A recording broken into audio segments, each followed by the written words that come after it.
अपने पसंदीदा शो के फुल एपिसोड देखने के लिए अभी डाउनलोड करें दंगल प्ले ऐप।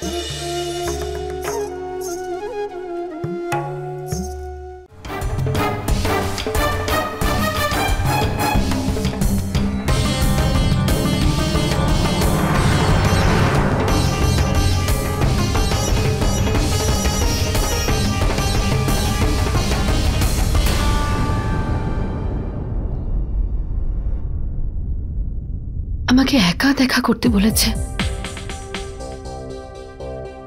কবিরকে একবার জানিয়ে দেওয়া উচিত আমার। কিন্তু পঙ্কজ তোর অতীত ছিল, আর কবির তোর বর্তমানে, তোর ভবিষ্যৎ। কখনো তুই অতীতকে বর্তমানের সঙ্গে গুলিয়ে ফেলার চেষ্টা করবি না। আমি হয়তো নিজেকে শেষ করে ফেলব যদি তুমি না আসো। তাহলে তোমার সারা জীবন ধরে একটাই আফসোস থাকবে, আর তারপর যা হবে তার জন্য দায়ী থাকবে শুধুমাত্র তুমি, শুধুমাত্র তুমি। জ্যোতি, দারুণ ব্যাপার পদ্মা, তোমাকে মানতেই হবে। বৌমা এখন ডালবাটি বানানো শিখে গেছে। আম্মা, তুমি এসব এই কারণে বলছো তো যাতে আমি তোমাকে রসমালাই খেতে দিই? তুমি আমাকে রাগাচ্ছ তাই না? দেখো বৌমা, ওর কথা শোনো। যাও বৌমা, গিয়ে জ্যোতিকে ডেকে আনো। আমি দীপুর বাবাকে আর কবিরকে ডেকে আনছি। মা, আগে প্লেটস গুলো রেখে আসি ওখানে, ঠিক আছে? তারপর আমি দিদিকে ডাকছি। ঠিক আছে ঠিক আছে, জ্যোতিকে এখন ডেকো না, ওকে একটু বিশ্রাম করতে দাও। ঠিক আছে, চাটনিটা দাও একটু।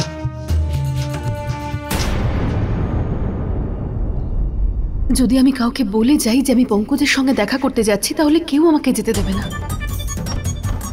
আর যদি আমি না চাই, তাহলে আর হয়তো কোনো সম্পর্ক নেই আমার ওর সঙ্গে। হয়তো আজও আমার কাছে একদম অপরিচিত, কিন্তু আমি গেলে যদি কারোর প্রাণ বাঁচাতে পারি, তাহলে আমি অবশ্যই যাব।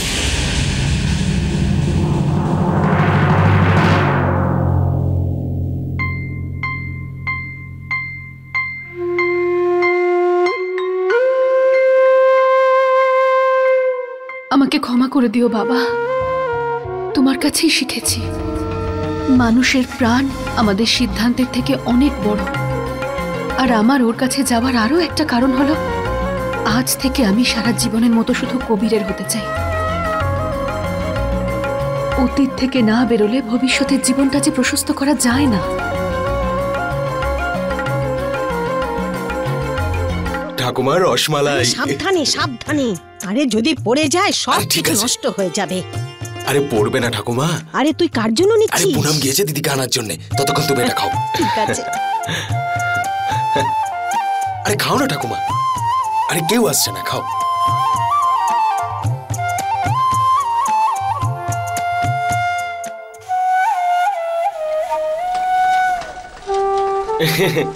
আসলে আরে আরে জামাইয়ের জন্য মিষ্টি এনেছে, আগে তো আমি দেখবো কেমন খেতে। টেস্ট তো করতেই হয় না। মা, মা দিদি তো ঘরে নেই। তুমি কিরকম কথা বলছো?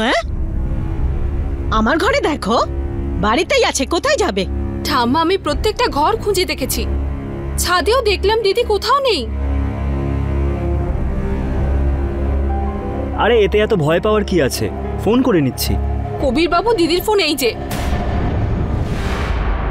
দাও দাও, আমাকে দাও, আমাকে দাও, আমি দেখছি। এখন ও কোথায় যেতে পারে? সবাই তো এখানেই ছিল। পঙ্কজ, পঙ্কজ, আমি তো ফোন বন্ধ করে দিয়েছিলাম। ওই ডেকেছে নিশ্চয়ই। আরে এই দেখো, ভুলভাল মেসেজ পাঠাচ্ছে দিদিকে যে আমার সাথে দেখা করতে আসতে হবে, আর যদি না আসো তাহলে পস্তাতে হবে।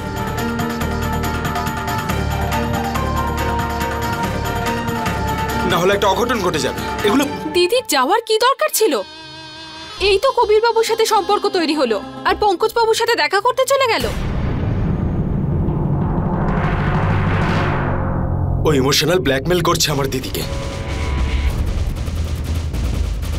ও দিদির সিদ্ধান্তের ব্যাপারে জানতে পেরে গেছে নিশ্চয়ই। পদ্মা, এটা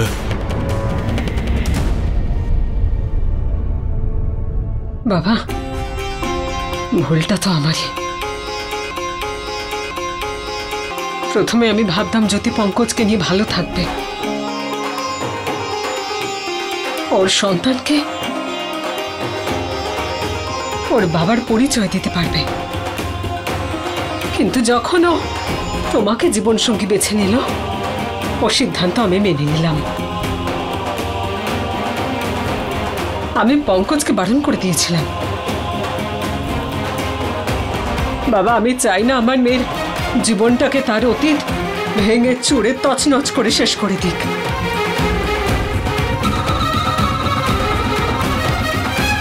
বাবা, কবির এতে জ্যোতির কোনো দোষ নেই। ও পঙ্কজকে বারণ করতে গেছে নিশ্চয়ই।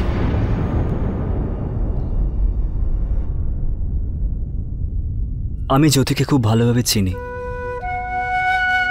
আন্টি। আমাদের এই সম্পর্কের শুরুটাই বিশ্বাসের ওপর হয়েছে। আর আপনি দেখলেন তো পঙ্কজ কি ধরনের SMS পাঠিয়েছে জ্যোতিকে। আর আমি আপনাকে এটা বলছি যে জ্যোতি এই SMS গুলো পড়ার পর এটা মনে হয়েছে যে পঙ্কজ ভুল না কিছু করে ফেলে, এই জন্যই ওখানে গেছে। আর আমরা সবাই জ্যোতিকে ভালো করে চিনি। আর জ্যোতি এটা কখনোই চাইবে না যে ওর জন্য কারোর কোনো ক্ষতি হোক। হ্যাঁ, কিন্তু বাবা আমি পঙ্কজের সঙ্গে কথা বলেছিলাম, ও নিজের সন্তানের জন্য সব কিছু করতে পারে। আমি ভয় পাচ্ছি ও জ্যোতির কোনো ক্ষতি না করে বসে। জ্যোতির কিচ্ছু হবে না, ও আমার জীবন, আর ওর কোনো কেউ ক্ষতি করতে পারবে না। দীপু, তুমি পঙ্কজের নাম্বারটা দাও তো। এই নাও। থ্যাঙ্কস।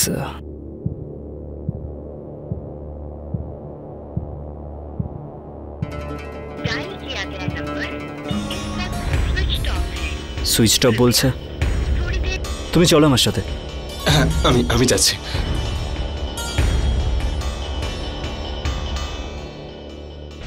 হে ভগবান,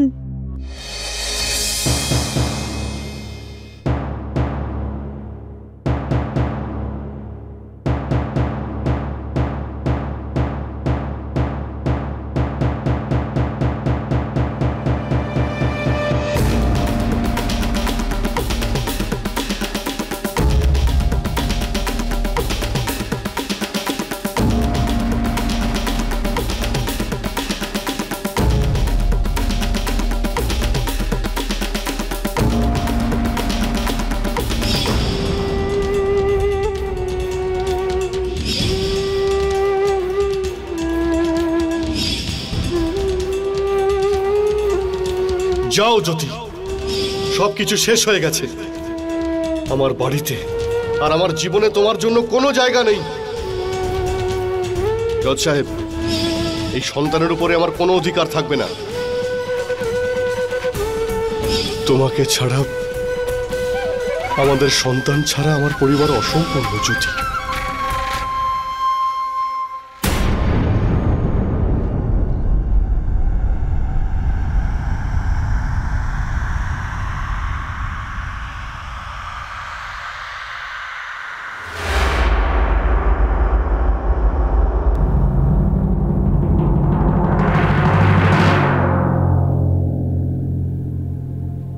থ্যাঙ্কস জ্যোতি।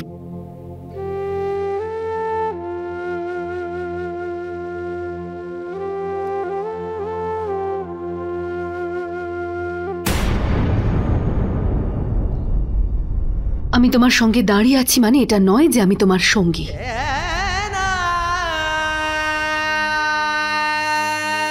এই দূরত্ব তো আমিই তৈরি করেছি, কিন্তু একটা বন্ধন আছে যা আজও আমাদের বেঁধে রেখেছে, যার জন্য তুমি এখানে এসেছো। যখন এসেই গেছো আর ফিরে যেও না জ্যোতি। আমি একদম নিশ্চিত ছোট মা যে পঙ্কজ জ্যোতির সাথেই দেখা করতে গেছেন। এবার উনি আমার কাছে আর কখনো ফিরে আসবেন না। আমি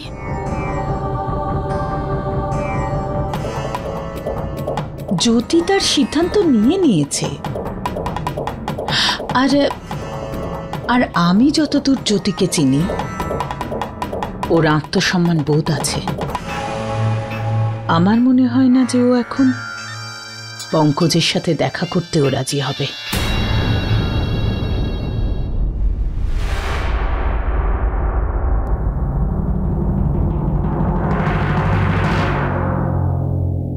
পঙ্কজ বাবু কোথায়?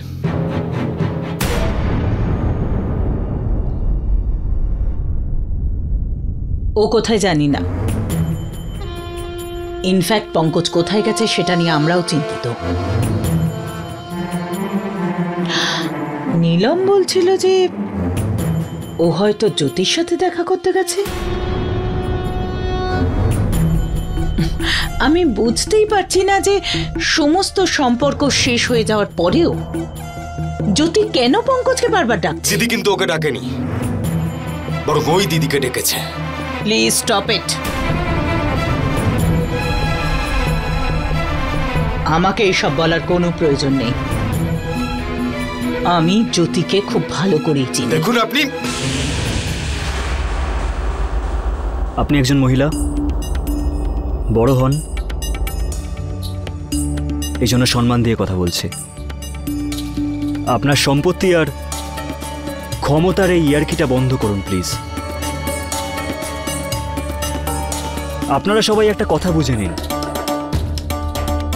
আর পঙ্কজবাবুকেও বুঝিয়ে দেবেন জ্যোতির নাম এখন আমার সাথে জুড়ে আছে। মন থেকে ওকে আমি আমার স্ত্রী মেনে নিয়েছি।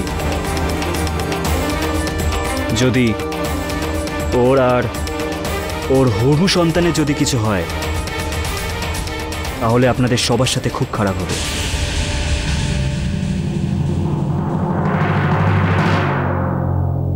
আমি তোমার সঙ্গে এখানে দেখা করতে এসেছি যাতে তুমি তোমার কোনো ক্ষতি না করে ফেলো। বলতে এসেছি যে আমাদের দুজনের রাস্তা অনেকদিন আগেই আলাদা হয়ে গেছে। তুমি তোমার নতুন জীবন নীলামের সঙ্গে শুরু করে দিয়েছো, আর এখন আমিও আমার জীবন সঙ্গী বেছে নিয়েছি। তোমার কাছে আমি ফিরতে আসিনি, তোমাকে বিদায় জানাতে এসেছি। আমি তো তোমাকে বলেছি আমার ভুল হয়ে গেছে।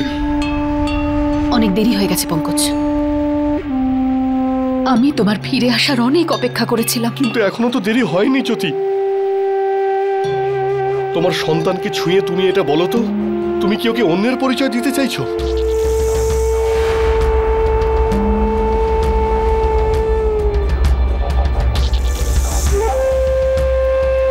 আমি জানতাম তুমি চাইলেও ওকে অন্যের পরিচয় দিতে পারবে না। এই সন্তান যেখানেই থাকবে সবাই জানবে এটা পঙ্কজ বশিষ্ঠের সন্তান। আমি চুপ করে আছি বলে ভেবো না যে আমি তোমার কথা মেনে নিচ্ছি। একজন মাই বলতে পারে তার সন্তানকে যে তার বাবা কে। আর কোন সাহসে তুমি বাবা হওয়ার অধিকারের কথা বলছো? কয়েকদিন আগেই তো এই বাচ্চাটা তোমার কাছে অবৈধ ছিল, গালাগালি করতে ওকে। অন্য কেউ একজন এসে তোমাকে বলে দিল যে এই বাচ্চাটা তোমার, তুমি স্বীকার করে নিলে। না তুমি কোনোদিন আমায় বিশ্বাস করেছো, না নিজের সম্পর্কটাকে বিশ্বাস করেছো, না নিজেকে। কেমন মানুষ তুমি? এই কেমন বিশ্বাস তোমার? চুপ করো জ্যোতি, সম্পূর্ণ বদলে গেছো তুমি। তুমি তোমার নয় কবিরের মতো করে কথা বলছো। তোমাকে আর কিছু বোঝানোর নেই আমার। আর বোঝানোর কোনো প্রয়োজনও নেই, আমি সব বুঝতে পারছি। তোমার আসলে মনে হয় একজন অন্ধ মানুষ তোমাকে আর তোমার সন্তানকে উজ্জ্বল ভবিষ্যৎ দিতে পারবে না, তাই তুমি অন্য কারো কাছে চলে গেছো। পঙ্কজ, সত্যিটা খুব খারাপ লাগলো না জ্যোতি? যদি এটা সত্যি না হয় তাহলে আমাকে ভুল শোধরানোর সুযোগ কেন দিচ্ছ না? কবির আর আমার মধ্যে এমন কি পার্থক্য আছে? অনেক পার্থক্য আছে। ও সেই সময় আমার হাত ধরেছিল যখন তুমি তোমার জীবন থেকে আমায় বের করে দিয়েছিলে। যে বাচ্চাটাকে তুমি অবৈধ বলেছিলে, ও তখন সেই বাচ্চাটাকে আমার সন্তান হিসাবে গ্রহণ করতে চেয়েছিল। যখন গোটা সমাজ আমাকে চরিত্রহীনের তকমা দিয়েছিল তখন ও আমায় ভালোবেসেছিল। ও তোমার মতন লোকের কথা শুনে চলেনি। ও আমাকে, নিজের ভালোবাসাকে বিশ্বাস করেছিল। আমার ভেতরে সেই মানুষটাকে খুঁজেছিল যে কোথায় যেন হারিয়ে গেছিল। আমাকে কখনো পেতে চাইনি, শুধু বিনা শর্তে ভালোবেসে গেছে, আর আমি নিজেই ওনার হয়ে গেছি। এবার তুমি বুঝতে পারছো পার্থক্যটা কোথায়?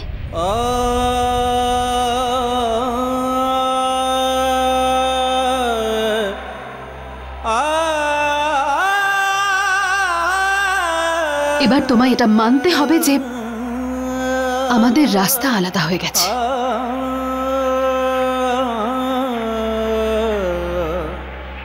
আমি সব সময় চাইবো যে তুমি ভালো থাকো। ঈশ্বরের কাছে প্রার্থনা করব যাতে তুমিও তোমার জীবনে সেই ভালোবাসা পাও যা আজ আমি পেয়েছি।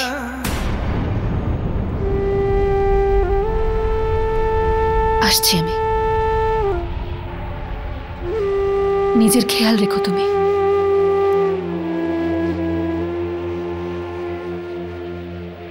তুমি চাও না যে আমি ভালো থাকি? তোমার আর কবিরের মধ্যে আমি কোনোদিন আসবো না। তুমি নতুন করে ওর সঙ্গে জীবন শুরু করতে পারো। শুধু আমার সন্তানকে আমায় দিয়ে, আমার সন্তানকে আমায়, আমার সন্তানকে আমায় দিয়ে, আমার সন্তানকে আমায় দিয়ে দাও।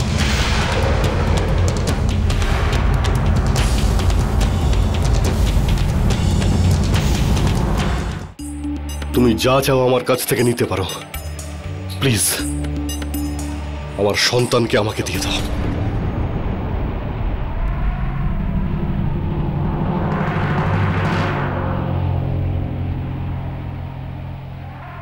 অনেক অন্যায় করেছো তুমি আমার সাথে, কিন্তু আমি সব সময় তোমার জন্য প্রার্থনা করেছি। কিন্তু আজ ঘৃণা করি আমি তোমাকে। কেউ এত নিচে কি করে নামতে পারে? তুমি তোমার জীবনে আমাকে ফিরিয়ে নিতে আসোনি মিস্টার পঙ্কজ বশিষ্ঠ। তুমি শুধু তোমার সন্তানকে চেয়েছিলে। জানো, আমি যখন এখান থেকে চলে যাচ্ছিলাম আমি ভাবলাম যে আমি তোমাকে কষ্ট দিলাম, খুব দুঃখ দিয়ে ফেললাম আমি তোমাকে। কিন্তু তুমি এরকম একটা জঘন্য কথা বলে আমার মনের বোঝাটা হালকা করে দিলে। পঙ্কজ বশিষ্ঠ, নিজের স্ত্রীকে তো বুঝতে পারোনি, অন্তত একজন মায়ের ফিলিংসটা তো বুঝবে। মা নিজের সন্তানকে নিয়ে কখনো ব্যবসা করে না।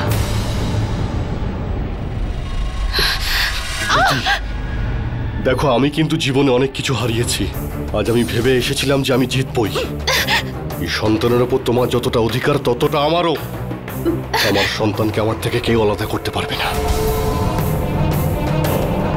যতদিন তুমি এই সন্তানকে জন্ম না দিচ্ছ ততদিন তুমি আমার সঙ্গেই থাকবে।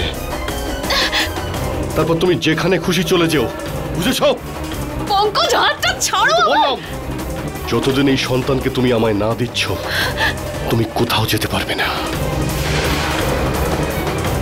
দেখি কে আসে, কোন ভগবান আর কোন কবির তোমায় বাঁচাতে আসে। চলো। ছাড়ো আমার হাত, ছাড়ো পঙ্কজ। জ্যোতি, জ্যোতি,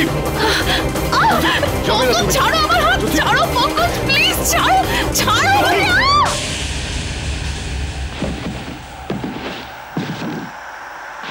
জ্যোতি, জ্যোতি।